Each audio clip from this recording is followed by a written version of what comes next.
بسم الله الرحمن الرحيم إذا زلزلت الأرض زلزالها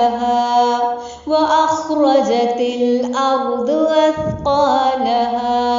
وقال الإنسان ما لها يومئذ تحدث أخبارها بأن ربك أوحى لها يومئذ يصدر الناس أشتاتا ليروا أعمالهم فمن يعمل مثقال ذرة خيرا يره ومن يعمل مثقال ذرة شرا يره.